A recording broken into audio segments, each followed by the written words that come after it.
600 600 miliar. Nah, saya ingin ya. membuka mata dan telinga ya kan rakyat Indonesia. Betapa negara ini kadang-kadang dikelola secara ugal-ugalan. Oh, secara ugal-ugalan. Pendapatan itu nggak karu-karuan, ketimpangannya luar biasa. Kalau mereka wakil menteri, bisa jadi mereka itu nggak ikut rapat. Yang menjadi tugas mereka, alasan mereka apa? Mendampingi menteri, dipanggil DPR, dipanggil presiden. Lah, padahal gaji terbesar itu adalah di BUMN-nya itu. Jadi kacau ya. Dan lebih kacau lagi yang tukang ngangkatnya. Apakah dia Erick Thohir, apakah Danantara, itu parah.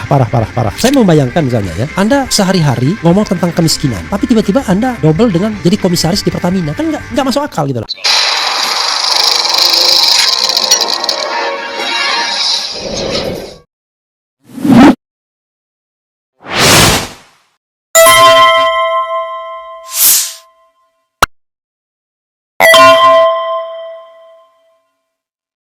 Assalamualaikum warahmatullahi wabarakatuh, sobat RH sekalian.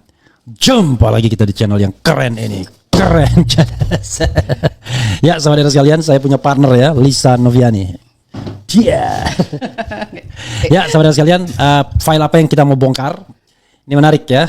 Ada apa, Liz? Hari ini, Liz? Hari ini akan dibahas rangkap jabatan para pejabat. Itu menarik tuh, rangkap jabatan. Saya di edisi awal RH Channel itu pernah membahas juga rangkap jabatan. Oke. Dan sebenarnya sudah ada putusan MK di tahun 2020, itu nomornya 2019, tapi nomornya nanti kita sama-sama cek ya.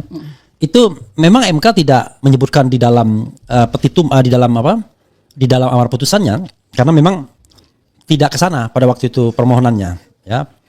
Tetapi sebenarnya pertimbangan hukum MK itu sudah jelas bahwa rangkap jabatan itu tidak boleh, dilarang sejumlah instrumen sebenarnya. Nanti kita akan sebutkan instrumennya. Tetapi barangkali urusan Lisa adalah file-file yang mau diungkapkan apa saja. Silakan, Liz. Apa bocorannya dulu rangkap jabatan? Ada berapa? 26 wakil menteri yang rangkap jabatan.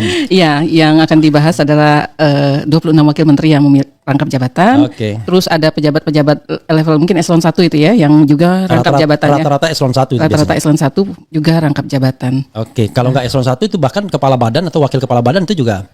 Ya, dapat fasilitas untuk rangkap jabatan. Di sini juga akan coba digambarkan berapa sih remunerasi mereka yang mereka dapatkan dari jabatan kedua tersebut gitu kan? Ya, itu luar biasa sebenarnya nilainya. Ada bocoran misalnya berapa? Misalnya tunjuk satu BUMN misalnya. Sebenarnya di slide 5 juga kita tunjukkan RH. Ada 10 BUMN yang kemungkinan memberikan remunerasi. Belum itu anunya? Sudah ya. Kita bahas satu-satu coba dari slide pertama. Nah, di sini kita akan melihat banyak sekali kontroversi yang muncul sebenarnya ya dari rangkap jabatan yang dimiliki oleh para pejabat. Saat ini setelah kita kompilasi ada 26 wakil menteri. Semua wakil menteri di kabinet Presiden Prabowo Subianto atau kabinet Merah Putih ini ada 56. Ya. Ada 26 diantaranya yang sampai saat ini memiliki rangkap jabatan sebagai komisaris di BUMN. Artinya 30 belum kebagian. Nah, itulah. Ada peluang 30 itu lagi dipikirkan akan mendapatkan jabatan rangkap di mana. Karena kan ada sebagian BUMN yang memang sudah cukup lama, misalnya dia sejak 2020 atau 2021 yang belum saya diganti. Bilang kalian sedang berpesta pora ya. Iya, betul sekali. Padahal waktu saya diangkat jadi ketika saya diangkat jadi komisaris utama BUMN, saya berhenti sebagai staf khusus. Padahal cuma staf khusus loh pada waktu itu. Iya. Oke, silakan Liz, teruskan. Baik. Jadi ada kalau mau di persentase 46,4% yang sudah memiliki jabatan rangkap. Yang 30 atau 53,4% lagi mungkin sedang dipikirkan. Sedang dicarikan, bukan dipikirkan. Kalau dipikirkan itu beda. Kalau dicarikan tuh sudah jelas tuh. Dan ini juga jadi perdebatan yang ramai ya di akhir-akhir ini, di minggu-minggu ini berbagai media memuat hal ini. Mungkin karena semakin tingginya persentase wamen yang wakil menteri ini yang disorot oleh media-media rata-rata baik Kompas, Detik, Tempo, semuanya menyorot ini. Saya bisa pastikan itu melanggar undang-undang itu. Tetapi harus dengan tafsir ya, dengan tafsir konstitusionalnya. Nanti saya akan sampaikan itu. Silakan. Kita lanjutkan lagi ya. Dan ini sepertinya dalam media-media tersebut, dan kita juga memandangnya ini akan menimbulkan banyak konflik of interest jelasnya, beban etika dan profesional pasti, politisasi tawaran jabatan, karena mungkin orang tersebut ditawarin jabatan ini karena ada janji seperti ini gitu kan. Bahkan Adi Prayitno secara pengamat politik pengamat politik Adi Prayitno langsung tegas dia bilang, ini paradoks sepertinya, rakyat cari kerja susah, PHK di mana-mana, pejabat yang sudah dibayar tinggi itu mendapat rangkap jabatan sebagai komisaris yang juga dibayar dengan super sekali. Nanti kita lihat nilai-nilai remunerasi yang akan mereka dapatkan. Nah, tetapi Hasan Nasbi sebagai kepala PCO mewakili pemerintah, dia bilang rangkap jabatan tersebut tidaklah melanggar putusan Mahkamah Konstitusi. Yang banyak dibahas di media itu adalah keputusan Mahkamah Konstitusi nomor 80/PUU/17/2019. Itu menurut Hasan Nasbi. Tentunya dari Tapi nanti kita cek ya, saya agak ragu juga. Tapi untuk soal nomor undang-undang kita skip dulu ya. Nanti kita cek sama-sama ya kalau kita ada waktu kesempatan lain. Silakan. Oke. Karena saya sudah ngecek tadi kok agak beda ya putusannya. Oke, silakan. Ya, detailnya. Nah, sedangkan kalau Tempo sendiri clear mengatakan bahwa itu melanggar keputusan MK nomor yang sama tadi. Ya. Di mana di situ disebutkan melarang pejabat negara merangkap jabatan di perusahaan negara maupun swasta. Bisnis Indonesia menyebutkan bahwa itu yang eksplisit tertulis hanya untuk menteri. Walaupun mestinya itu mungkin menurut Bisnis Indonesia untuk semua pejabat mestinya tidak melakukan rangkap jabatan. Oke. Nah, begitu juga ada lagi Kompas.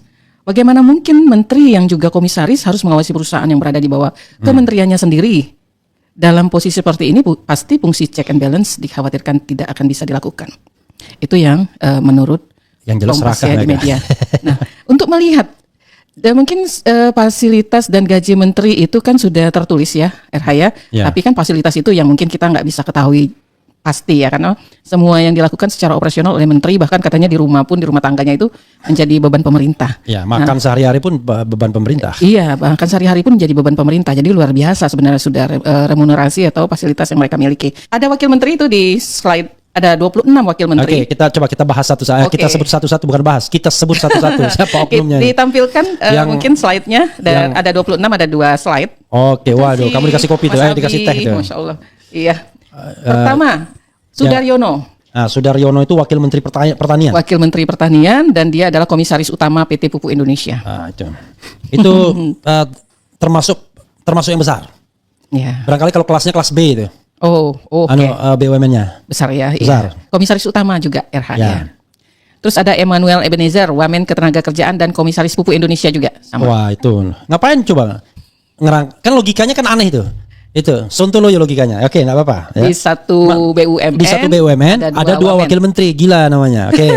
Enggak apa-apa, kita maki-maki aja ya. Pemerintah ada ini Giring Ganesa nih. Kita mau perbaikan tapi podo wae jadinya. Giring Ganesa Wamen Kebudayaan, juga Komisaris GMF Aero Asia. Oh ya, oke. Itu yang anak buahnya Garuda. Ya, ini anak perusahaan Garuda ini. Anak perusahaan Garuda. Ya. Ada lagi Angga Raka Prabowo, Wamen Komunikasi, Digital dan Komisaris Utama Telkom. Oh, luar biasa. Siapa Angga Raka Prabowo ini? Komisaris Utama Telkom itu kelas A. Luar biasa. Nanti kita lihat ya ya berapa sih remunerasinya. Ada lagi Osi Darmawan, Wamen ATR BPN itu dan Komisaris Telkom. Nah, ini sontoloyo, bayangkan. Ngapain 2 wamen ada di situ? 3 bahkan. Ya, nanti kita pakai logikanya ya. Logikanya di mana? Oke, apalagi? Ada Silmi Karim, Wamen Imigrasi dan Komisaris Telkom. Jadi berarti 3 orang di Telkom. Ada lagi Fahri Hamzah, Wamen Perumahan dan Komisaris BTN. Oh, ini orang yang suka ribut-ribut ya kan?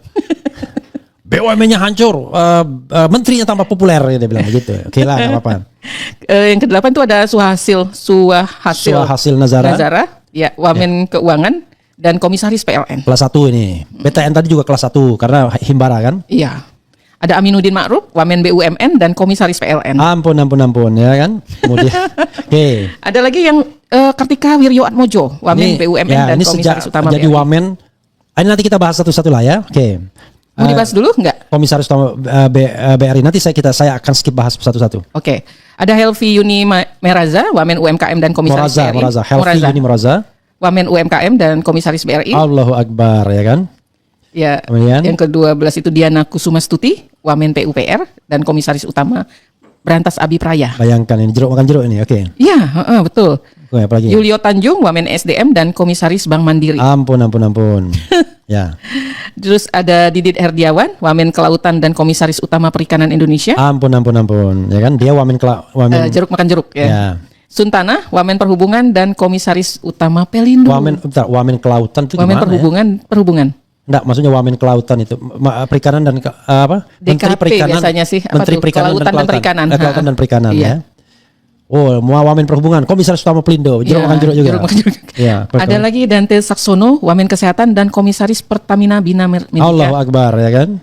Oke. Ada lagi Doni Ermawan Taufanto, ya. Wamen Pertahanan dan Komisaris Utama Dahana. Nah, ini jeruk makan jeruk juga. Kristina Aryani, Wamen P2MI dan Komisaris Semen Indonesia. Oke, ini kelas B lah Semen Indonesia nih. Jadi rata-rata mereka kelas A dan kelas B pasti. Dia Sendro Priyono, Wamen Lingkungan Hidup dan Komisaris Utama Telkomsel. Allahu Akbar ya. Yang jelas passionnya nggak jelas ya kan, karena dia ini orang anaknya Hendro Priyono kan. Yang jelas dulu ketua umum partai yang nggak lolos parliamentary threshold dan kemudian mengundurkan diri, dan di 2024 kayaknya ikut pemilu nggak ya PKPI, nggak tahu. Kemudian sekarang Komisaris Utama Telkomsel. Wah ini lebih hebat daripada Telkomsel. Dan ini cuma anak perusahaan BUMN loh sesungguhnya. Oke. Iya. Silakan. Ada Ahmad Riza Patria, Wamen Desa PDT dan Komisaris Telkomsel Allahu juga. Akbar ya kan. Ada Ratu Isana Bagus Oka Ya. dari PSI ini ya, Ya. Wamen Kependudukan dan Komisaris Daya Mitra Telekomunikasi. Oke. Ada Diah Roro Esti, Wamen Perdagangan. Aduh, ya maaf. Dan Komisaris Utama Sarina. Ah ini kecil ini. Ya tapi oke lah. Todo Tua Pasaribu, Wamen Investasi dan Wakil Komisaris Utama Allahu Pertamina. Akbar ya kan. Oke. Juri Andar Ardiantoro. ya, Ardiantoro maaf, Wamen Sekretaris Negara dan Komisaris Utama Jasa Marga. Oke, luar biasa. Lalu? Bambang Eko Suharyanto, Wamen Sesnek dan Komisaris PLN. Oke, luar biasa. Ini baru nih. Baru ya? Ada lagi Nezar Patria, Wamen Komdigi dan Komisaris Utama Indosat. Agustus Tapi baru 2025. akan efektif 2002 Agustus. Oke. Ya, itu kalau yang Wamen. Ya, yang Wamen ya. Mau lanjut lagi, RH, yang pejabat rangkap jabatan selain Wamen. Nanti aja, selain Wamen itu oh ini oke ya. Ya. Dibahas satu persatu aja dulu yang Wamen. Iya, yang Wamen dulu, yang Oke, Wamen. Nanti silakan, RH. kita nanti bisa yang selain Wamen ini barangkali kita bisa reserve ya untuk kesempatan selain itu ya. Oke. Jadi Liz, saya mau menambahkan paradigmanya. Nanti kita sama-sama membahas siapa-siapa orangnya ya. Ya, Begini. baik.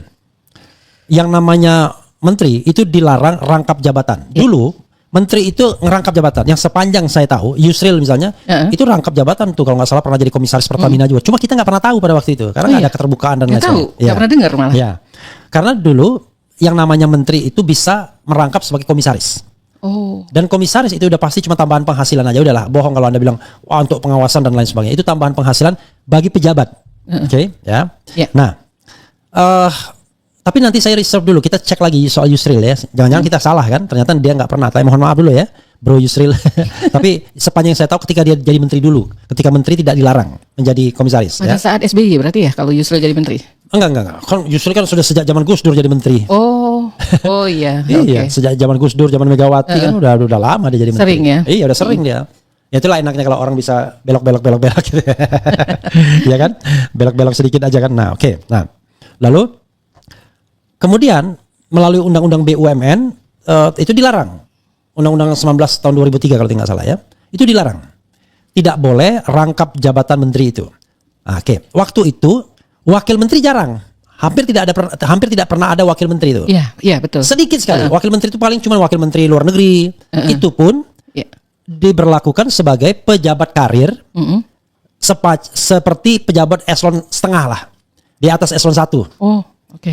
Jadi karena syaratnya pada waktu itu pejabat karir minimal sudah eselon 1. Nah, diangkatlah Denny Indrayana salah satunya sebagai wakil menteri pada masa pemerintahan SBY. Ya, pada masa pemerintahan SBY jilid 2. Denny Indrayana diangkat sebagai wakil menteri. Rupanya Ya. dia ini kan agak musuh bebuyutan tuh sama Yusril.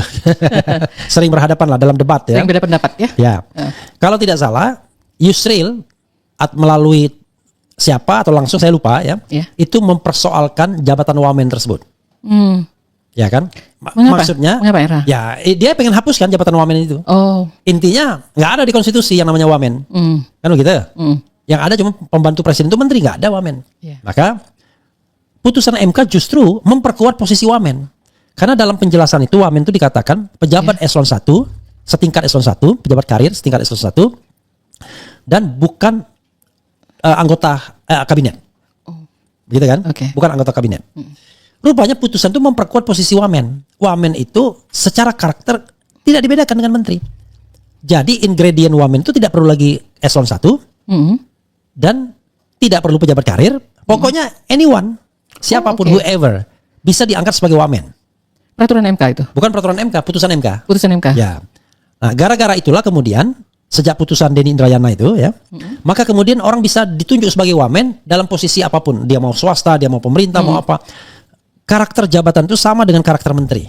Nah, karena karakter jabatan itu sama dengan karakter menteri, maka saya mengatakan dan MK sudah mengatakan tidak boleh rangkap jabatan sama seperti menteri. Iya. Nah, di dalam undang-undang tentang pelayanan publik dan di undang-undang BUMN sebelumnya, saya belum ngecek yang terbaru ya. itu memang ada larangan rangkap jabatan. Karena apa? Karena ya rangkap jabatan dianggap ya tidak boleh untuk pelayanan publik, untuk efektivitas dan lain sebagainya. Oke, itu satu. Jadi sebenarnya sudah ada paradigma berpikir dari MK bahwa wakil menteri dilarang rangkap jabatan. Tapi sayangnya belum ada putusan yang masuk dalam amar putusan. Baru pertimbangan dalam kasus yang berbeda.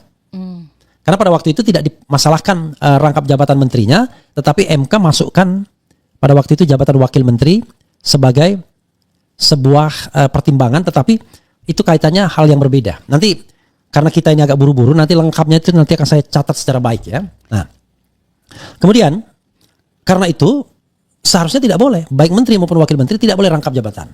Termasuk pejabat-pejabat lainnya, karena di undang-undang tentang pelayanan publik nggak boleh rangkap jabatan. Tapi mereka ini ya, Banyak sekali tapi. mereka ini yang begitu dilanggar-langgar saja. Padahal kalau kita bicara tentang pejabat publik, 3 hal yang harus dipegang: moralitas, etikabilitas, dan baru hukum di bawah norma. Jadi kalaupun misalnya yang namanya normanya nggak ada atau normanya itu nggak jelas, meragukan, tapi kita harus pegang moralitas, kita pegang etikabilitas. Yaitu kenapa saya bilang moralitas dan etikabilitas? Karena jabatan itu kan pertama motivasinya apa? Kalau motivasinya untuk tambahan penghasilan kan kacau sekali. Dan Penghasilannya udah besar. dan itulah yang terjadi, tambahan penghasilan yang jauh lebih, tapi ini kan berlipat-lipat Iya, besarnya. maksudnya tambahan penghasilan yang bagaimana atau fasilitas dan gaji sebagai wamen dan menteri Ya. sudah besar. Ya itulah namanya keserakahan kan tidak ada Iya. batasnya kan. Nah, Iya. padahal minimal mereka cuma sekedar puluhan juta sampai 100 juta lebih dapat per bulan ya kan dengan Iya. fasilitasnya. Nah, kemudian praktek seperti ini terus sampai sekarang dan PCO itu Hasan Ya, Nasbi Hasan Nasbi. nggak melanggar putusan MK dan lain sebagainya. Jadi mereka nanti sebentar lagi kita akan lihat Hasan Nasbi juga akan dapat nanti kan. Oh tapi nggak boleh dia kepala badan karena kepala badan dianggap setingkat menteri, yang bolehnya wakilnya. Kalau nggak salah ada kok. Ada kepala badan. Coba nanti Nanti kita aja, cek lagi, nanti nanti aja. kita Nah, cek. jadi lucu kan? Oke. Itu paradigmanya. Silakan Lis, apalagi mau disampaikan? Saya sempat terbaca tapi saya nggak tahu nyimpan filenya di mana. Ada bulan Mei ini baru ada sebuah lembaga hukum yang menggugat ke MK meminta supaya kan yang eksplisit tertulis yang dilarang untuk rangkap jabatan kan menteri. Nah, dia minta eksplisit wakil menteri juga dilarang rangkap jabatan. Ya, ada. Ada baru diajukan Mei, tapi mestinya menurut saya nggak cuma wakil menteri, mestinya pejabat-pejabat yang level eselon 1 gitu-gitu ya. Ya. Cahaya mestinya juga dilarang lah. Iya, Semuanya sesuai mungkin. dengan undang-undang tentang pelayanan publik. Iya. Ya nanti kayak kelihatannya kita perlu nih masuk sebagai pihak terkait Iya, untuk itu, untuk menyampaikan, Memberi masukan, ya. memberikan masukan. Karena kalau enggak tuman jadinya Republik ini. Nah, lalu paradigmanya, kenapa? Kita kan anggap aja kita ini berpikir baik, bukan berpikir jelek. Berpikir baiknya begini, kenapa ada wakil menteri, apalagi sampai 2? Karena jabatan menteri itu tugasnya banyak, ya kan? Tugasnya bejibun, Ya. tugasnya menumpuk gitu. Karena itu dia harus dibantu oleh wakil menteri Ya. untuk menjalankan tugasnya. Lah kalau menterinya nganggur kan ngapain dipakai wakil menteri? Nah lucu, ini pembantunya yang diminta untuk membantu tugas-tugasnya, tiba-tiba dirangkap jabatan. Kan nggak masuk akal. Iya. Artinya di kementerian tersebut sebenarnya nggak perlu amat wakil menteri itu, toh bisa dirangkap Iya, jabatannya. nggak sibuk berarti yang bersangkutan. Nggak sibuk yang bersangkutan. Iya. Nah sudahlah, saya udah jelas ini. Kita harus tegas, keras untuk hal ini ya. Karena saya sudah mencontohkan. Jadi ketika saya diangkat sebagai komisaris utama Jasa Marga, saya berhenti sebagai staf khusus. Padahal cuma staf khusus loh, Lis. Cuma staf khusus menteri, berhenti saya. Nah, walaupun ada alasan lain itu soal lain, tetapi pada waktu itu saya juga nggak mau. Saya pengen konsentrasi aja di Jasa Marga. Jadi betul-betul kayak saya nih sekarang nih, profesional betul saya sebagai YouTuber. Tidak rangkap jabatan ya. Bukan Fokus tidak ada ya. aktif, fokus saja. Karena saya memang begitu, saya menganggap bahwa nggak bisa kita mengerjakan sesuatu dengan serius kalau kita rangkap-rangkap. Memang saya lawyer dulu, ya kan? Iya. Dan sampai sekarang pun lawyer. Tetep Tapi kan? saya bukan lawyer yang cari klien. Ya kalau ada kerjaan saya kerjakan, kalau nggak ada sudah, ya kan? Sebagai contoh misalnya, saya punya klien pilkada 1, ya kan? Setahun 2. Atau misalnya waktu tahun 2024 bela Anies misalnya di MK. Begitu doang saya. Nggak ada yang wah sampai tiap hari habis waktu saya. Nggak ada. Nah karena itu ketika saya jadi komisaris utama, Iya. saya punya banyak waktu untuk melakukan pengawasan itu. Bahkan ketika pada waktu itu yang namanya pembangunan jalan tol, itu saya kunjungi semua itu jalan tol yang dibangun. Sudah itu. jadi YouTuber itu saat RH jadi komisaris itu? Belum. Oh, belum. Jadi Setelah jadi fokus YouTuber memang- dipecat saya sebagai komisaris utama. karena kan ngeritiknya terlalu terbuka kan. Iya. Kan kalau Anda puji-puji pemerintah dengan nge-YouTube Anda, saya ini puji-puji pemerintah terus, saya aman, malah dapat jabatan terus saya. Iya. Tapi mengkritik nggak ada yang suka. Tapi kan hidup itu ada pilihan. Nah, saya sedang memilih hidup, tapi saya nggak mau orang lain. Kita ini kan uang kita kan, pajak Iya. kita. Lalu dengan santainya rangkap-rangkap jabatan dan kemudian mendapatkan uang yang nggak karuan. Kan banyak orang yang sebenarnya lebih tepat untuk dimasukkan ke sana. Not me. Karena saya sudah declare ya, I have declared that saya tidak akan menerima apapun jabatan sampai 2029 dan itu akan saya pegang insya Allah komitmen itu, ya kan? Ya. Kecuali tiba-tiba bumi terbalik, jagat politik Indonesia berguncang dan lain sebagainya. Selama pemerintahannya, saya kan sudah mengatakan pemerintahan Prabowo Subianto selama 5 tahun ke depan. Tapi kalau pemerintahan ini tiba-tiba berganti dan lain sebagainya, kita nggak ngerti. Ya itu sudah di luar kehendak kita. Perubahan ya, pemetaan politik ya. Itu soal kehendak yang maha kuasa. Kita tidak boleh menghindar. Tetapi sepanjang dia linier sampai 2029 itu sikap saya. Nah, termasuk juga rangkap jabatan. Saya terlalu protes. Walaupun saya tahu itu tuh yang disebutkan tadi teman-teman saya juga beberapa di antaranya. Gitu. Yang tadi yang bilang baru diangkat terakhir itu teman saya. Tapi kan saya tidak lihat orangnya. Yang saya lihat itu adalah ini adalah praktek yang tidak sesuai dengan prinsip good governance, clean government. Masa Prabowo Subianto membiarkan wakil menterinya itu jadi, kalau dia mau jadi komisaris utama nggak usah jadi wakil menteri. Kalau dia mau jadi wakil menteri, ya kan, jangan jadi komisaris kan begitu. Terkesan gini Erham, wamen itu adalah salah satu alat untuk menyenangkan orang-orang tersebut gitu kan. Diangkatlah jadi wamen karena ada menterinya kan sebenarnya. Lah, terus dikasih kesenangan kedua lagi gitu kan, dikasih mainan kedua lagi, jadi komisaris, double gitu. Kesenangan yang diberikan ini benar-benar orang-orang istimewa, orang-orang terpilih yang selain menjadi wamen dia menjadi komisaris pula di BUMN tersebut. Dan yang paling lucunya, mereka jadi komisaris sudah bertahun-tahun. Ya. Seperti Dias Hendro Priyono, kemudian Kartika Wiratmadjo, kemudian yang di Pertamina itu ya. Sohasil. Itu mereka pindah-pindah aja. Belum lagi kalau kita bilang dirjen dan sekjen. Wah, itu lebih lagi. Yang namanya Anda bisa bayangkan seorang dirjen pajak misalnya atau sekretaris kementerian. Gimana coba bayangkan? Wakil Menteri BUMN jadi komisaris utama di BUMN, kan aneh gitu. Oke lah. Bagaimana proses? Coba Lisa sebutkan apa penghasilan sekarang coba ya. Oh, penghasilan, oke. Ya. Penghasilannya ini, masya Allah, pas ngumpulin data-data ini terkaget-kaget. Ya, tapi mudah-mudahan nggak keliru ya. Mudah-mudahan nggak keliru ya. Ya, Makanya mereka berbondong-bondong kan. Ya, ini data-data ini didapatkan dari laporan tahunan perusahaan tahun 2023 RH. Karena ini baru 2023 ya, belum 2024 ya. Data 2024 mungkin udah ada 1-2, tapi ini biar seragam aja kita pakai yang tahun 2023 semua. Itu di slide 5 tuh. Ada 10 yang ada nggak di slide saya? Kok saya nggak dikirim kayaknya? Ada yang terakhir, file terakhir yang revisi. Oke. Ada sudah dikirimkan ke saya? Sudah. Oke. Ada di slide 5 ya Jido ya. Data penghasilan komisaris per bulan. Kita perlihatkan nama, kementerian, kemudian dia di BUMN, pejabat rangkap, wakil menteri, data ini. Oke. Ada. Data penghasilan komisaris per bulan. Ya kurang lebih ya. Kurang lebih ini diambil dari data total yang dilaporkan di laporan tahunan perusahaan. Setelah pajak atau sebelum pajak nih? Sebelum pajak. Sebelum pajak masih ya? gross lah, gross ya. Pajaknya 15% kalau nggak salah? Enggak dikurangin pajak, kita nggak tahu. Kita nggak kurangin pajak, apa adanya aja. Tapi ada yang kalau yang besar-besar itu berarti udah totalnya termasuk tantiem. Kalau yang nilainya masih di bawah 10 besar ini itu kayaknya masih nilai ratusan juta. Itu kebanyakan yang PT Pertamina Persero ya, Pertamina. Itu rata-rata per komisaris itu dapat 8,8 miliar per bulan. Per bulan. Tapi itu sudah dengan tantiemnya. Ya, jadi rata-rata. mungkin mereka dapat Sobat per bulan. sekalian 8,8 miliar per bulan. Let's say dipotong pajak 15%. Ya let's say 20% lah. 20% ya. Jadi 1,6. Ya, 1,6 masih 7, masih 6, 7,2. Masih 7,2 M per bulan. Let's say 7 miliar per bulan. Kurang ajar kan? Oke. Dan yang baru masuk itu namanya Nani Esdeyang. Iya. Wakil Kepala Badan Pengentasan Kemiskinan. Jadi Badan Kemiskinan. Wakil BP Taskin ya. Ya. Kemiskinan dan tetapi dia pasti dengan masuk jadi komisaris Pertamina tidak akan miskin. Ada teman saya jadi komisaris Pertamina tidak tanggung-tanggung, staf khusus Mensesnek, Pratikno. 10 tahun jadi menteri komisaris Pertamina. Yeah. Dari tahun 2015 sampai tahun 2025. Itu sudah completed. Paripurna. Jadi bayangkan kalau seandainya rata-rata 5 miliar saja dia dapat, ya kan? Let's say 5 miliar misalnya. Kali 12. Kali 12. 60 miliar. 60 miliar kali 10 tahun. Kali 10 tahun. 600 miliar. Itu uang semua ya. Uang semua. Nah, saya ingin membuka mata dan telinga ya kan rakyat Indonesia. Betapa negara ini kadang-kadang dikelola secara ugal-ugalan. Secara ugal-ugalan. Pendapatan itu nggak karu-karuan, ketimpangannya luar biasa. Nah, belum lagi kita bicara tentang direksi. Sekarang pertanyaannya, badan usaha milik negara ini kan dibangun berdasarkan amanat pasal 33. Haruskah gajinya segede-gede nggak karuan itu? Kan ada konflik of interest sebenarnya. Kenapa? Kalau gaji direksi dan komisaris naik dan yang biasanya yang menaikkan itu Kementerian BUMN sendiri, ini orang-orang Kementerian BUMN ada di sana. Makanya saya bilang itulah konflik of interest-nya. Ya. Anda bisa bayangkan usulan kenaikan gaji direksi dan komisaris itu dulu sebelum ada Danantara, itu ke Kementerian BUMN. Dan Kementerian BUMN itu menempatkan orang sebagai komisaris di banyak tempat, terutama yang di kelas 1. You can imagine. Kan pasti dia nggak mungkin ada orang yang punya kebijakan dan bisa menaikkan gaji bagi dirinya sendiri. Kan itu sama saja dengan jeruk makan jeruk. Oke lah. Tapi kalau saya sebagai orang awam gini ya, saya memposisikan sendiri sebagai orang awam.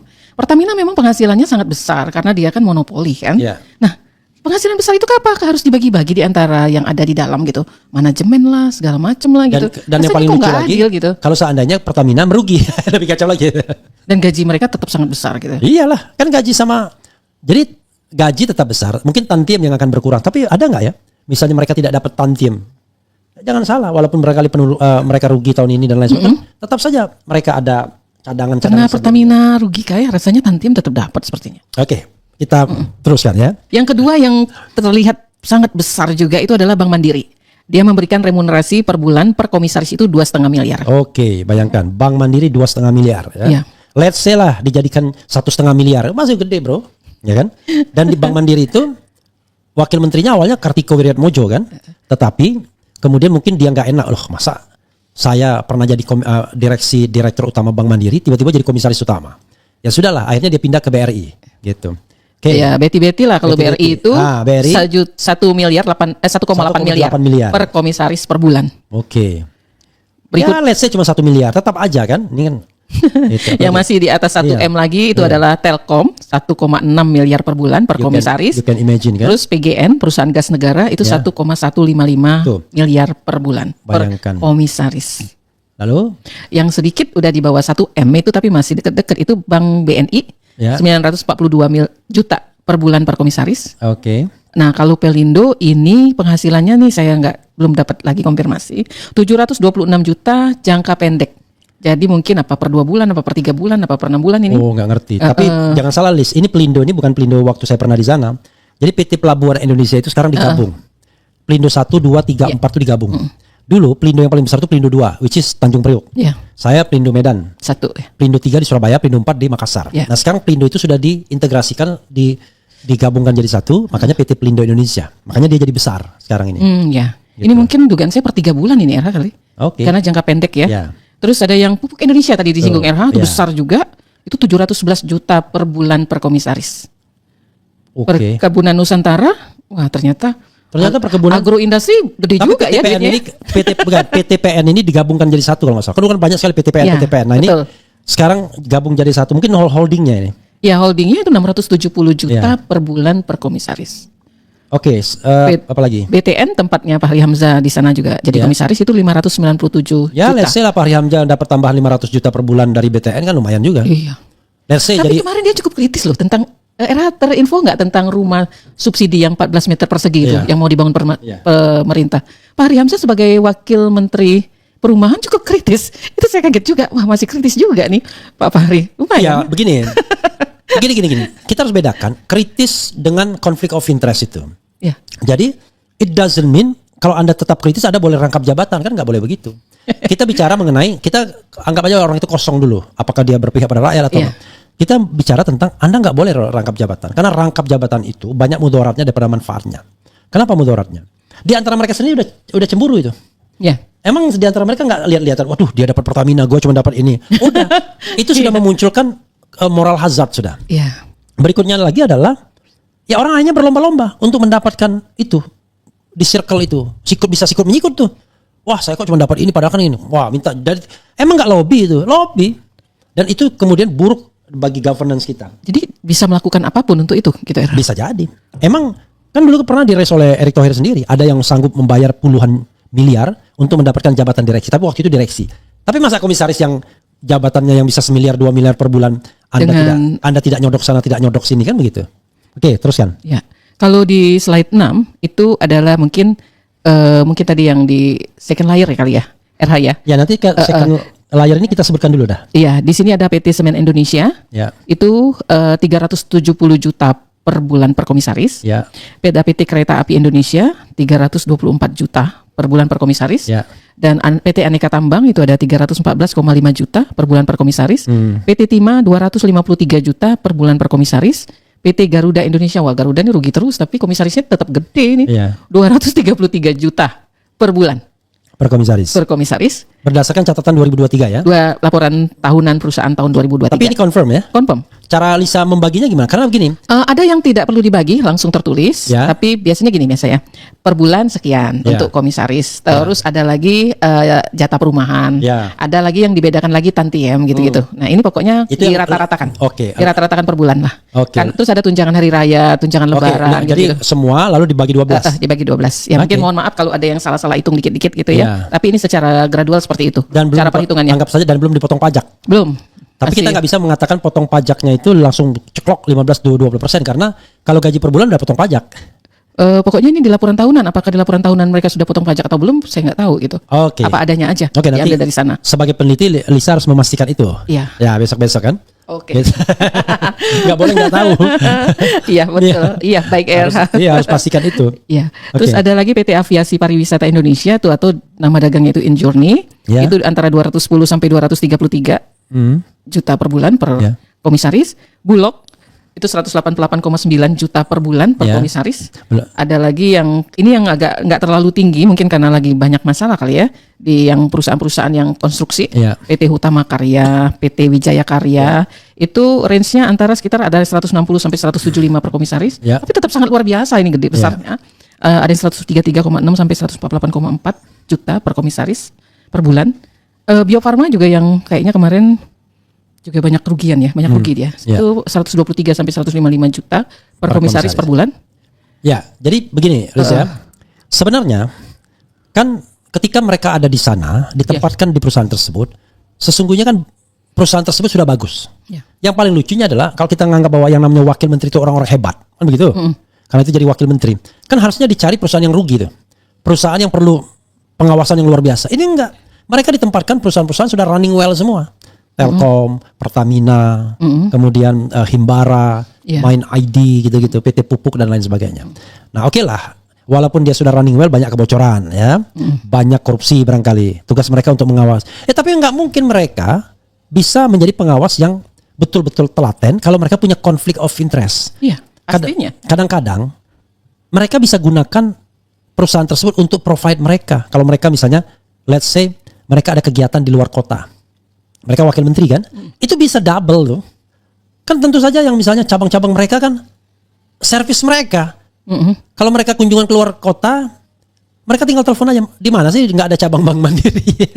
Iya kan? Oh iya, betul sekali. Di mana sih misalnya tidak ada cabang BRI misalnya? Iya.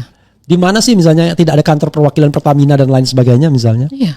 Nah, atau Telkom misalnya, atau Telkomsel yang lebih kacau lagi. Ngeri banget sebenarnya. Nah, mendengar ini. padahal mereka bisa, apalagi kalau mereka orang partai, waduh tambah. Theoretically mereka kan tidak boleh rangkap jabatan di partai politik, kan begitu? Teorinya. Tapi prakteknya mereka pura-pura berhenti. Dulu ada Irma Suryani Caniago kan, sebelum dia terpilih sebagai anggota DPR, Iya. dia jadi komisaris Pelindo kan, Pelindo 1 awalnya, lalu Pelindo. Begitu, padahal dia tetap aja menyuarakan suara-suara partai politik atau aktivitas politiknya. Kan maksudnya itu dengan tidak jadi pengurus itu, dia tidak lagi belongs to political party walaupun dia menjadi anggota biasa. Tapi nggak pernah terjadi.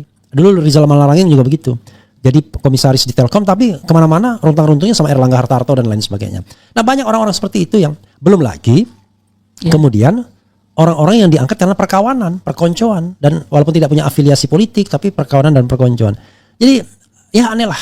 Kalau saya malah mau berpikir ya, harusnya yang jadi komisaris itu adalah orang-orang pensiunan Iya. di tempat itu yang Betul. punya kredibilitas. Karena itu fit and proper test. Iya. Misalnya ada Setuju. apakah dia pernah korupsi atau enggak. Cari orang terbaik. Nah itu baru disegani. Wah, Bapak itu nggak bisa diajak main-main. Dan nanti direksi dan lain sebagainya, dia tahu betul, kau jangan bohong, saya tahu betul permainannya. Kan begitu. Iya, betul. Nah, tapi ini kadang-kadang orang nggak ngerti, nggak paham tuh. Gitu. Apalagi kalau mentalnya mental pengen korupsi, memanfaatkan jabatan untuk ngasih proyek ke teman. Wah, tambah lagi. Oke. Tapi kebanyakan kayaknya gitu deh, menganggap kalau jabatan komisaris itu adalah hadiah. Ya Yang itulah. yang harus dia nikmati. Negara gitu ini kan, baik karena banget hadiah. ya, bisa memberikan penghasilan 1 miliar dan itu cuma dianggap hadiah. Dan memang Sepertinya iya. gitu. Kalau mereka wakil menteri, bisa jadi mereka itu nggak ikut rapat. Yang menjadi tugas mereka, alasan mereka apa? Mendampingi menteri. Dipanggil DPR, dipanggil presiden. Lah, Padahal gaji terbesar itu adalah di BUMN-nya itu. Jadi kacau ya. Dan lebih kacau lagi yang tukang ngangkatnya. Apakah dia Erick Thohir, apakah Danantara, itu parah ya kan. Belum lagi rangkap jabatan ini sendiri, dana CEO Danantara. Itu lebih kacau lagi. Menteri merangkap CEO kan kacau. Oke. Apalagi, Liz? Ya, kalau kita mau lanjutkan lagi, ini ada beberapa data lagi. Ya. Terus kita mau bandingkan. Ya. Misalnya PT ID Food itu, atau dulunya itu dikenal dengan PT Raja Wali Nusantara Indonesia. Ya. Itu per komisaris per bulan 118,5 juta sampai 131,8 juta. Seingat saya dulu BUMN ini kecil ya. Ya, sekarang digabung-gabung. Oh iya, Ya. tapi gede juga, tetap besar sekali gitu remunerasi per komisarisnya. Terus ada Main ID atau PT Mineral Industri Indonesia. Di situ ada Grace Natali 125 juta per bulan Masa sih? di data laporan tahunan seperti ini. Ya, jangan-jangan belum termasuk tantiem itu. Ya, bisa jadi. Karena memang gini, ada yang menuliskan ada tantiem, tapi kebanyakan kalau yang nilainya masih 100-an juta, 200-an juta di luar tantiem. Iya, karena saya nggak yakin Main ID itu nggak ada ininya, karena itu holding tambang dan itu menjadi target. Bayangkan Fuad Bawazir di situ. Kan nggak Nanti mungkin coba dia saya cuma cek dapat lagi. petikes kan? Ya. Gitu. Terus ada PT Krakatau Steel itu 124 juta per bulan per komisaris. Terus ada PT Pelayar Nasional Indonesia atau PELNI 118,128 juta Ya. per bulan per komisaris, dan PT Pos Indonesia 104,115 Ya, sampai ini 115 saya juta kira, per bulan per komisaris. Ini belum termasuk tantiem ini. Iya. Nanti Lisa harus perbaiki data ini ya. Bedakan langsung yang ada tantiem atau bedakan belum. bukan biar real ya. Bedakan berapa tantiem, berapa gaji, berapa honor. Jadi biar kita objektif nanti. Iya. Oh, tantiemnya sekian dan lain sebagainya gitu. Memang kebanyakan tidak menuliskan secara detail Ya, mereka. itulah nanti kita gugat aja ke MK agar laporan keuangan mereka itu harus detail menyebutkan penghasilan komisaris direksi. Iya, bahkan Bayangkan, ada beberapa laporan keuangan yang saya cari nggak ada data Bayangkan. penghasilan saya komisarisnya. kesini nanya berapa gaji komisaris PLN. Orang PLN kalau tidak salah dia bagian keuangan, deputi bagian keuangan tuh. Nggak tahu dia, nggak bisa jawab. Bayangkan, nggak mungkin dia nggak bisa jawab. Tepatnya dia tidak mau transparan kan begitu. Di sini nggak ada dari 25 data ini PLN nggak ada. Ya, gitu. Jadi dia agak tertutup ini PLN. ya tidak transparan. Nah, makin tidak transparan tuh makin merasa bahwa pendapatan tuh nggak wajar. Kan gitu kan. Kalau memang wajar kan mereka akan transparan. Nggak wajar gitu. Nah kalau kita coba ini ya RH kita lanjutkan rata-rata per komisaris, tapi memang jadi ketarik ke atas karena yang misalnya dari Pertamina tadi sangat Nggak besar usah, gitu ya. rata-ratanya nggak usah. Nggak usah ya. Karena itu sangat spekulatif. Oke, nggak usah aja ya. Iya. Oke, berarti kita mau lanjutkan ke ini. Ini menarik juga kalau ini RH Yang pejabat rangkap jabatan itu selain wamen juga Sebutkan cukup aja nama dan jabatannya, rangkap jabatannya di mana sebagai informasi. Oh, oke, kita Ya. ke ini aja kali ya, ke grafik-grafik yang ada aja ya. Ya. Di sini kita lihat. Enggak, ini kita bisa highlight beberapa pejabat ya. Misalnya di Pertamina dulu kita lihat. Di Pertamina ini ada Sekjen, Sekretaris Jenderal Kementerian Keuangan. Kemudian ada Irjen, Oh, Inspektur oke. Jenderal. Dilihat di sana ya. Ya. Oke. Itu coba bayangkan. Sama yang jadi gini, yang gede-gede gitu. Oh ya, baik. Ya, yang gede-gede aja. Nama-nama aja langsung. Ya, dan jabatannya. Tapi di sini juga menarik, RH. Kita lihat di sini yang paling banyak mendapatkan fasilitas di BUMN itu adalah yang di slide sebelumnya itu Kementerian Keuangan. Memang karena dia berkaitan dengan duit. Ya, itu 21,3% dari pejabat yang aktif tersebut berasal dari Kementerian Keuangan. Ya. Berikutnya 18% berasal dari Kementerian BUMN. Ya. Tapi ini dari BUMN besar aja ya, yang Ya. menjadi holding rata-rata ini.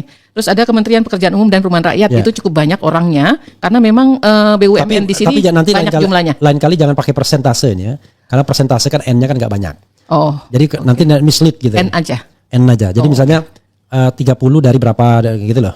Oke. Kalau persentase ini kita seolah-olah kita ada data besar lalu kita presentasikan. Ini 61 sih totalnya. Ya. Ada Kementerian ESDM juga Ya. cukup banyak yang dapat itu. Yang lainnya sih 1212 ya, Ya. dari holding. Ini holding karena kan sebenarnya keputusan yang terakhir itu holding BUMN itu ada sekitar 50-an, nggak sampai 60.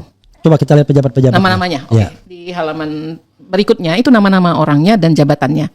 Tadi RH udah singgung di Pertamina itu ada 2 dari Kementerian Keuangan dan dari Kementerian SDM.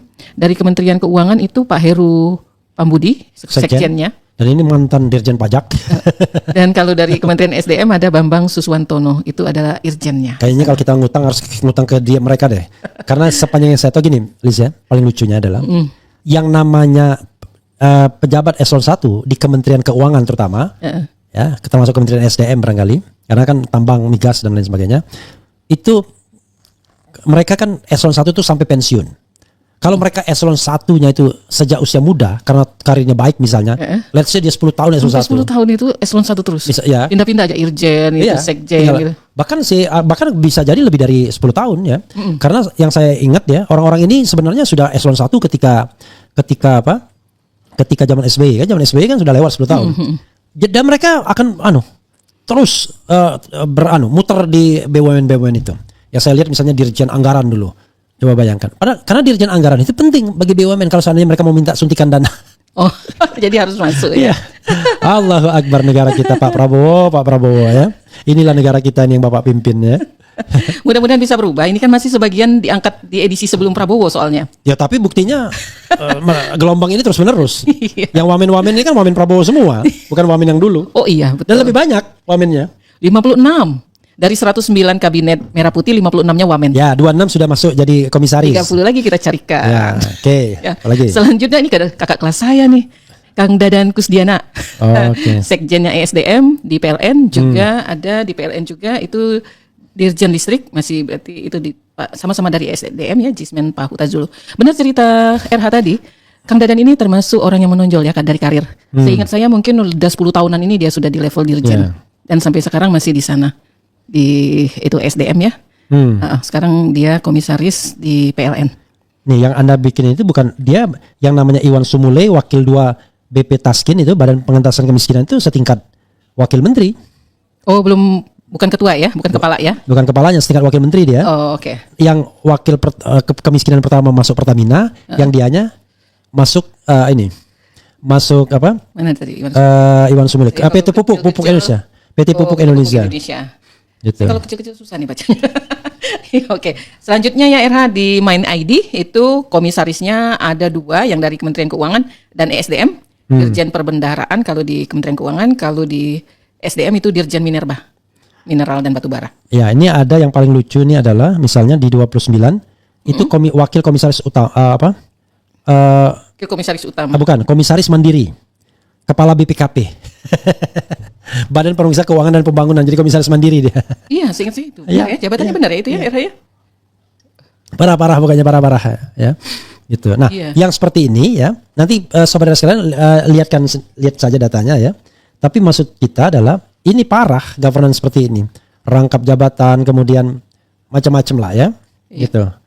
Kalau mereka memang mau, ya tingkatkan aja gaji mereka, fasilitas mereka kalau mau. Tapi jangan kemudian mereka ngerangkap jabatan yang mengakibatkan governance negara ini jadi nggak baik. Karena mereka itu, misalnya mereka di Bank Mandiri dan lain sebagainya, tadi bisa bayangkan. Ke seorang kepala BPKP, gimana dia mau tajam? Udah tumpul dia, kan lolos semua itu. Lama-lama apa? Dia takut kan kehilangan jabatan itu kan? Karena begitu nikmatnya kan? Karena makin dia berintegritas, biasanya makin cepat berhentinya kan? Makin dia kong kali kong. Ya maksud saya gini, dia kepala BPKP. Makin kritis, makin tidak disukai gitu kan.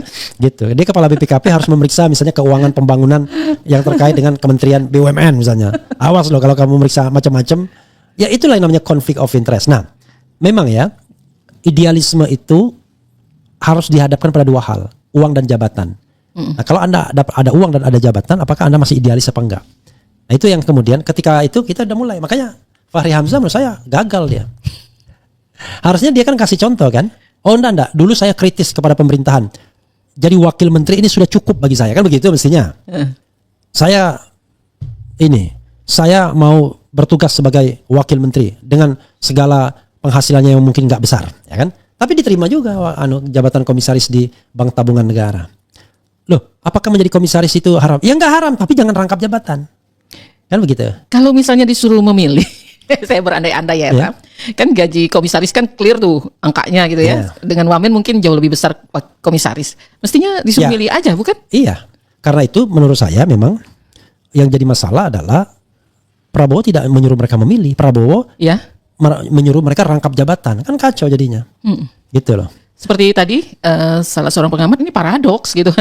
Karena di satu sisi rakyat sekarang lagi kesulitan sekali mencari pekerjaan, PHK di mana-mana gitu kan. Sudah itu kadang-kadang kursinya diperbanyak komisarisnya. Awalnya misalnya jadi 5 jadi 6 dan lain sebagainya. Jadi ampun dah pokoknya.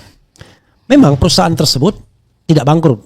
Let's say Mandiri. Gak mungkin bangkrut kan ibaratnya. Tetapi kan multiplier effect. Kita kan tidak hanya sekedar bersaing jadi jago kandang kan. Harusnya kan kita jadi betul-betul jadi pemain global kalau seandainya memang itu terkait dengan perbankan pemerintah misalnya. Tetapi ada beberapa BUMN yang sesungguhnya nggak perlu dikerjakan oleh BUMN. Misalnya BUMN di bidang konstruksi misalnya atau di bidang properti. Kan itu swasta aja cukup. Iya. Ngapain? Menghidupi swasta malah. Iya.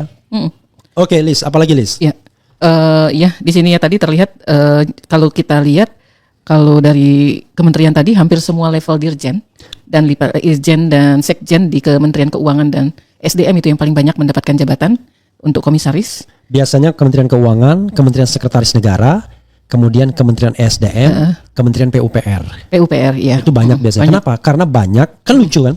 Karena banyak BUMN yang terkait dengan Bidang tersebut. bidang mereka. Kalau keuangan semuanya. Iya, iya di sini Semua. terlihat seperti itu. Gitu. Dan Iya, kalau kita lihat ya. iya. Kementerian Dari Keuangan, nama-namanya. Kementerian Komdigi, ESDM, kemudian ATR BPN, kemudian BUMN, Kementerian BUMN. PR nggak terlalu banyak. Ya. Kementerian Pertanian. Ya. Pertanian cuma satu di Ya, karena tanaman tadi. pangan. Jadi kalau dia pejabat ya, Iya. kaitannya adalah dengan bidang kerjanya. Nah, yang paling nggak adilnya adalah dengan kementerian lain yang nggak ada hubungannya, misalnya Kementerian Hukum, Kementerian Imigrasi. Hukum ada sih, AHU ada. Ya itu biasanya Satu dikasih, aja mungkin. dikasih. Iya. Dan kadang nggak itu dikasih biasanya, gitu. Yang terakhir itu Yovie Widianto itu bukan dari kementerian dia. Dia, Staf khusus presiden. wah, ya. Terakhir ya itu yang Nah, dapat jabatan itu. Itu juga rangkap jabatan, Ya, rangkap jabatan juga. gitu. Karena kan dia kan ada profesi di luar itu. Iya. Sebagai komposer, sebagai pencipta lagu, kan tidak dilarang dia melakukan kegiatannya kan, karena itu bagian dari hidup dia. Iya. Tapi untuk jabatan negara cukup satu aja, ngapain dirangkap? Dua, dapat Kayak saya mungkin. dulu kan, sebagai komisaris kan tidak ada masalah kalau saya tetap jadi lawyer, kan banyak lawyer yang komisaris. Iya. Tetapi di negara saya tidak rangkap. Negaranya ya satu aja cukup, mau jadi staf khusus doang atau mau jadi komisaris kan begitu. Iya, ini staf khusus presiden bidang ekonomi kreatif sekaligus Komisaris. tapi ini yang level A nih. RH Pupuk Indonesia. Ah, itu B lah B. B, besar Ya. juga tadi kalau nggak salah. Ya tapi kan saya khawatir hitungan-hitungan Lisa agak ini. RH sudah meragukan matematika saya. Bukan. Saya khawatir hitungannya itu Nggak dari- tidak ya, nanti kita nanti cross-check lagi ya. tantiem sama ini nggak Oh iya, dipisahkan. nggak dijumlahkan. Bisa Ya. jadi ini dijumlahkan tantiemnya, Ya, ada tapi yang- di bagian lain tidak ada Ya tantiemnya. gitu loh. Nih, Ya, makanya oke. kemudian ketika kita merankingnya kita khawatir keliru. Ya. Gitu. Memang tidak semuanya muncul seperti makanya. PLN yang diduga cukup besar memberikan remunerasi Iya. komisaris itu datanya nggak ada. Jadi kalau menurut saya nanti cara merankingnya adalah gini. Gaji komisaris, mereka nyebutnya honorarium ya. Nah honorarium komisaris itu diinikan aja, Dipisahkan dipisahkan. Dan nanti kita akan ketahuan rankingnya. dari Siapa tantiem dipisah ya. lalu tantiem dipisah juga. Nah tapi biasanya gini, kalau komisaris itu digabung jadi satu. Misalnya gini, honorarium, tunjangan komunikasi, tunjangan perumahan kalau ada, biasanya nggak ada tunjangan perumahan, tunjangan kendaraan. Nah biasanya yang ada tuh cuma tunjangan komunikasi aja biasanya. Nah lalu itu digabung jadi satu, lalu kemudian kita ranking nanti besok-besok. Oke. Nah, lalu tantiemnya juga kita ranking. Nah, lalu totalnya nanti kita ranking juga, gitu. Nah, nanti kita harus tahu setelah pajak atau sebelum pajak. Tapi kan pajak itu kan mereka akui sebagai partisipasi mereka. Cuman masalahnya adalah mereka kan tidak pernah menghitung gaji sebelum pajak kan. Yang mereka hitung tuh yang masuk Ke rekening. ke rekening. Sementara tantiem beda lagi logikanya. Itu dipotong pajaknya sampai 15% kalau tidak salah. Itu tantiem. Berarti kalau gaji nggak 15% berarti kan ya? Ya, kalau gaji nggak ngerti saya berapa persen. Tapi yang jelas biasanya kita nggak pernah menghitung lagi berapa pajaknya dan lain sebagainya begitu. Oh, oke. Gitu. Jadi bukan saya meragukan Berarti yang hitungan, RH tapi kan sempat share kan Ya. penghasilan per bulan kemarin, mungkin yang tercatat di laporan tahunan di atasnya ditambah 30% lagi mungkin ya? nggak tahu. Ya. Bisa jadi. Karena itu kan yang masuk Iya, rekening kan? karena kan pajak untuk negara kan disetorkan. Jadi kan Iya. termasuk pengeluaran perusahaan. Jadi misalnya ada potongan 15%, ya itu tetap dihitung gitu sebagai sebuah pengeluaran kan? Gitu. Oke, Lis. Iya. Ini kalau kita membahas rangkap jabatan ini mau marah kita. Tetapi kita pernah mencontohkan kan berhenti dari Iya. jabatan itu. Jadi ketika diangkat jadi komisaris utama saya berhenti sebagai staf khusus. Jadi saya diangkat sebagai komisaris utama itu 18 Maret 2015. Berhenti sebagai staf khusus Mensesnek itu per 1 April. Jadi kalaupun rangkap jabatan 13 hari doang. Kan nggak mungkin suddenly. Oh iya, kan harus ada misalnya one man notice gitu kan? Iyalah. Heeh. Harus ada ya Pemberitahuan, klonuannya kan. heeh. Gitu. Walaupun saya mengatakan pada saat itu, kalaupun seandainya saya tidak diangkat, saya tetap berhenti. Karena alasannya saya tidak merasa punya chemistry sama Pratiknonya, satu. Dan saya menganggap rupanya pekerjaan itu nggak cocok buat saya. Kenapa? Karena saya ini penulis, suka ngomong, suka ngeritik. begitu masuk pemerintahan, awalnya santai-santai saja. Ternyata nggak bisa, jauh lebih berat. Orang heran loh, kok saya bagian dari pemerintahan kok kerjanya ngeritik melulu kan? Orang heran sampai kan? Sampai saya pernah menulis. Ya, karena itu akhirnya ya menurut saya jauh lebih baik begitu. Nah, tapi saya pertahankan untuk jabatan komisaris utamanya. Kenapa? Pertama, saya pengen tahu. Makanya saya bisa ngomong sama BUMN kan, karena saya punya pengalaman. Saya kan orang pembelajar kan. Sebenarnya kalau mau jujur ya, sebagai orang hukum tata negara, saya pengen sekali tahu governance negara ini dengan praktek langsung. Betul, harus itu malah. Ya kan? Sebagai staf khusus kayak, sebagai menteri, sebagai wakil menteri, sebagai apapun. Tahu dari sisi internalnya. Ya, di DPR dan lain sebagainya. Tapi kan yang nggak tahan itu kan fitnahnya. Wah, ini pengen jabatan dan lain sebagainya kan. Akhirnya ya sudahlah. Kita pakai teori aja, kita declare aja sampai 2029 saya tidak akan terima jabatan apapun kan, kira-kira begitu. Ada orang mengatakan emang ditawari jabatan? Enggak, ya kan? Yang penting kita ini dulu. Tapi kan orang bisa begitu karena kita sudah buat garis demarkasi kan. Makanya dianggap saya termasuk pengkritik garis keras gitu kan. Siapapun saya kritik, itu enggak apa-apa. Kan kita kan tidak memusuhi manusianya, tetapi kita memusuhi perilaku menyimpangnya. Ketika Fahri Hamzah menjadi seorang oposan, kita puji. Ya kan, Fadlizon oposan puji. Tapi sekarang kalau ketika dia sontoloyo juga ternyata, ya kita kritik. Ya kan, ternyata Anda sontoloyo juga. Gak ada bedanya dengan yang Anda kritik ya kan. Ternyata kalahnya dengan duit juga, kira-kira begitu kan. Karena gini, karena kan orang kalau udah biasa hidup dalam standar tinggi kan susah dia. Mau jadi biasa-biasa saja. Gitu. Ya. Jangan salah, orang-orang itu lebih muda dari saya semua itu. Sebaya bukannya? Sebaya, tapi 1 tahun 2 tahun lah lebih muda dari saya. Banyak mereka seangkatan ya? Mereka 71, 72 lah. Rata-rata seangkatan itu sekarang. Ya, Anies juga ya, sama. Anies 69 kan.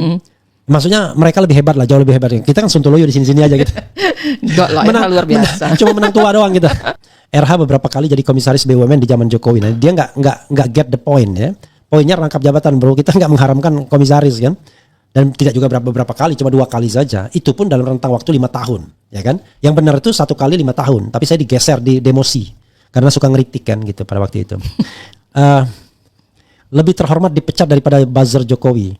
Rasanya nggak pas juga dibilang dipecat ya. Kenapa? Emang habis masanya? Enggak juga.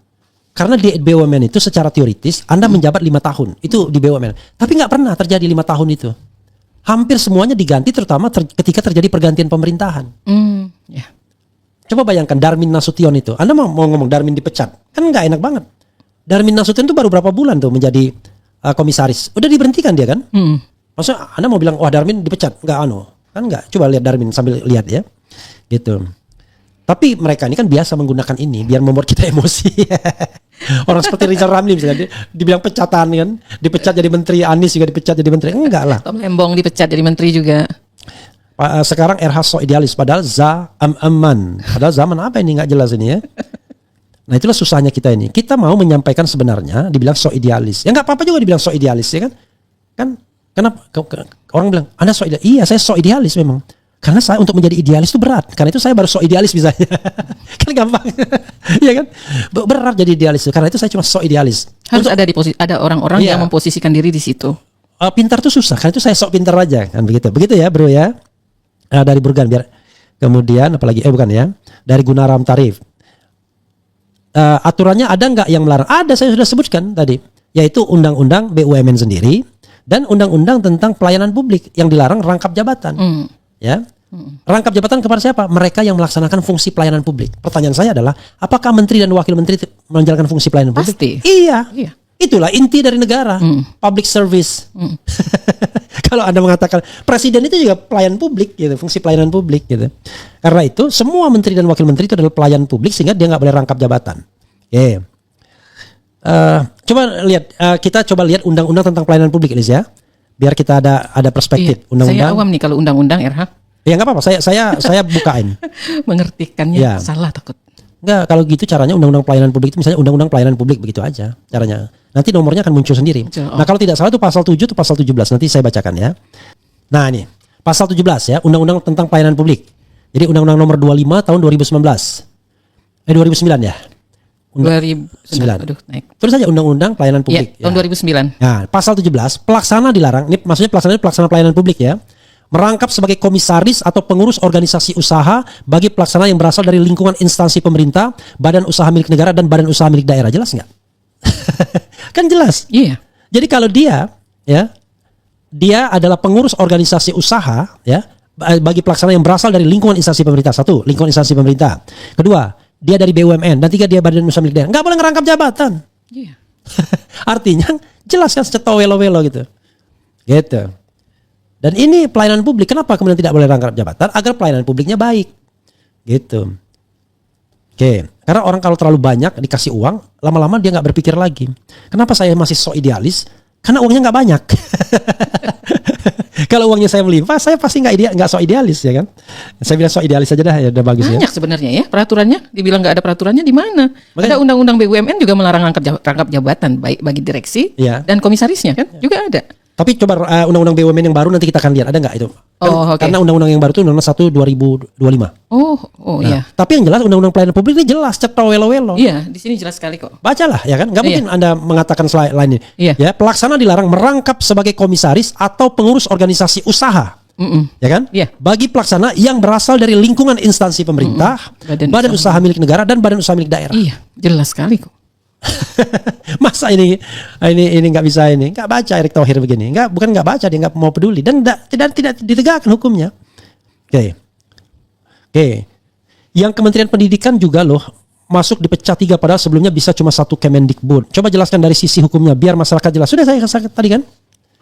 Sudah ceto welo-welo baca pasal 17 ya sisi hukumnya. Pasal 17 huruf A Undang-Undang Nomor 25 Tahun 2009 tentang pelayanan publik. Sekali lagi pasal 17 huruf A Undang-Undang Nomor 25 Tahun 2009 tentang pelayanan publik. Anda mengatakan, loh, kan Undang-Undang BUMN tidak mengatur. Bro, kalau Undang-Undang BUMN tidak mengatur dan ini mengatur, misalnya katakan yang baru ini nggak ada. Oh ya, oke. Misal kalau di undang-undang sebelumnya ada. Ya, kalau ini nggak mengatur, ini ada. Itu bukan berarti lex spesialis. Artinya dia tidak ada aturan. Berarti dia harus ditambah dengan aturan yang lain. Oke. Karena yang namanya aturan itu mengikat semua warga negara, gitu loh. Dan ini jelas adresatnya itu adalah government, ya kan? Instansi pemerintah dan BUMN serta BUMD. Kan jelas adresatnya.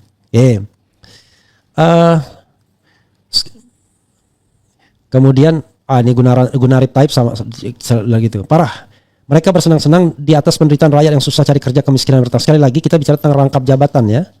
Orang kadang-kadang salah. Jadi komisaris itu nggak apa-apa. Yang nggak boleh itu Anda rangkap jabatan dan hanya ingin duitnya doang gitu menjadi komisaris itu kan. Begitu jadi masalahnya. Saya membayangkan misalnya ya, Anda sehari-hari ngomong tentang kemiskinan, ya kan? Tapi tiba-tiba Anda double dengan jadi komisaris di Pertamina, kan nggak masuk akal gitu loh. Maksudnya habis waktu Anda kan harusnya untuk betul-betul bekerja, bagaimana mengentaskan kemiskinan dan lain sebagainya, rapat dan lain sebagainya. Artinya kan ada yang dikorbankan pasti kan nantinya. Iya, dan bagaimana mungkin pula bicara tentang kemiskinan pada saat kita mengambil jatah berdobel gitu kan. Iya, wamen yang bayar siapa? Bisa ngomong lah. APBN dari mana? Dari pajak rakyat. Ya udahlah. 90 juta lapangan kerja di Konoha, rakyatnya jutaan pengangguran, circle penguasa malah rangkap jabatan. Oke. Ya tapi yang ngatain kita cuma 1 doang ya kan. Termul aja, tetapi sisanya sih mereka juga nggak rela gitu ya. Iya. Gitu. Oke, Liz, silakan Anda wrap up dan kemudian closing statement. Ya, terima kasih Arha. Di sini saya melihat ternyata mendapat jabatan tinggi itu jadi ada double kesempatan yang sebenarnya menyakiti rakyat banyak gitu. Sudah digaji besar dan malah dapat fasilitas komisaris. Mudah-mudahan ini akan menjadi lebih baik ke depannya. Koreksi dan kritis dari para jurnalis ya termasuk YouTuber ini menjadi peringatan lah buat pemerintah. Demikian Arha. Oke, sobat era sekalian, itu ya. Memang banyak negara ini masalahnya. Dan orang yang tidak disukai oleh pemerintah itu, tapi pemerintah yang nggak mau berubah itu adalah orang yang mempermasalahkan masalah tersebut. Jadi bisa aja kita nggak mempermasalahkannya, tetapi bagian dari tugas profetik kita, tugas kenabian. Wah berarti nabi, tugas kenabian. Amar ma'ruf nahi mungkar itu adalah ya mengucapkan yang benar adalah benar, yang salah adalah salah. Dan kita tidak dalam barisan yang memuji, tapi barisan yang mengkritik. Barisan yang memuji cukuplah kaki tangan pemerintahannya. Kita bagian yang mengkritik. Wassalamualaikum warahmatullahi wabarakatuh. Keren. Cadas. Iya.